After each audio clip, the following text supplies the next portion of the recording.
नमस्कार, मैं हूँ सोनम सिंह। जानेंगे आज की वीडियो में क्या है मलेरिया के लक्षण और बचाव के उपाय।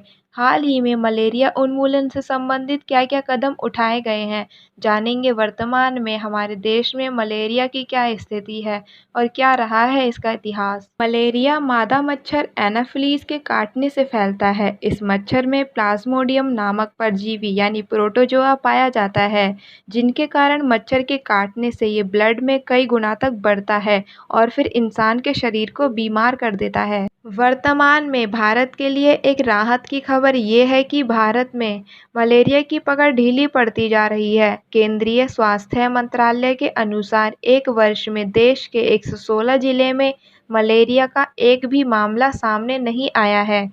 ये आंकड़े दर्शाते हैं कि भारत शून्य मलेरिया लक्ष्य को हासिल करने की दिशा में तेजी से आगे बढ़ रहा है। साथ ही भारत सरकार ने वर्ष 2030 तक मलेरिया को जड़ से खत्म करने का भी लक्ष्य रखा है। भारत में मलेरिया का इतिहास सिंधु घाटी सभ्यता के काल से जुड़ा है। मोहनजोदड़ो, जो वर्तमान में पाकिस्तान में है, की खुदाई के दौरान मलेरिया के प्रारंभिक अवशेष मिले थे। आज़ादी के समय भी देश की एक चौथाई आबादी मलेरिया से प्रभावित थी। वर्ष 1950 में मलेरिया के रिकॉर्ड 7.5 करोड़ मामले सामने आए थे, जिसमें से 8 लाख लोग काल के ग्रास बन गए थे। इससे सबक लेते हुए पहली बार 1953 में राष्ट्रीय मलेरिया नियंत्रण कार्यक्रम की शुरुआत की गई। बाद में कई और भी कार्यक्रम बने और मलेरिया के मामलों में भी कमी आई, लेकिन पिछले 5 वर्षों में जितनी प्रगति हुई है वह अप्रत्याशित और उल्लेखनीय है। भारत में मलेरिया उन्मूलन के ठोस प्रयास 2015 के बाद तब शुरू हुए जब उसी वर्ष मलेशिया में आयोजित पूर्वी एशियाई देशों के सम्मेलन में प्रधानमंत्री नरेंद्र मोदी ने 2030 तक भारत को जीरो मलेरिया की स्थिति तक लाने का आह्वान किया था।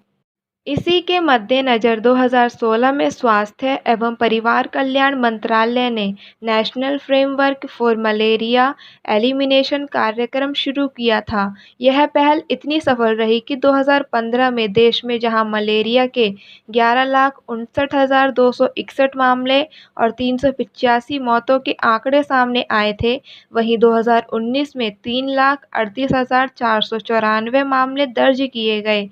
वहीं 77 मरीजों की मलेरिया से मौत हुई। विश्व मलेरिया रिपोर्ट 2020 बताती है कि 2018 की तुलना में 2019 में भारत में मलेरिया के मामले में 17.6 तथा 2019 की तुलना में 2020 यानी अक्टूबर तक 45% तक की गिरावट दर्ज की गई है। मलेरिया उन्मूलन में भारत की प्रगति की दुनिया भर में प्रशंसा हो रही है।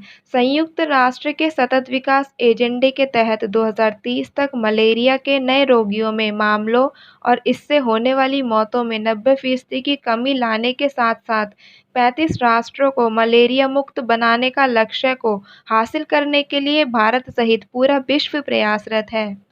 मलेरिया फैलाने वाले मच्छर गंदे पानी में पनपते हैं और ज़्यादातर रात में ही काटते हैं। बरसात में यहाँ-वहाँ पानी जमा होने से मच्छरों को पनपने का मौका मिल जाता है।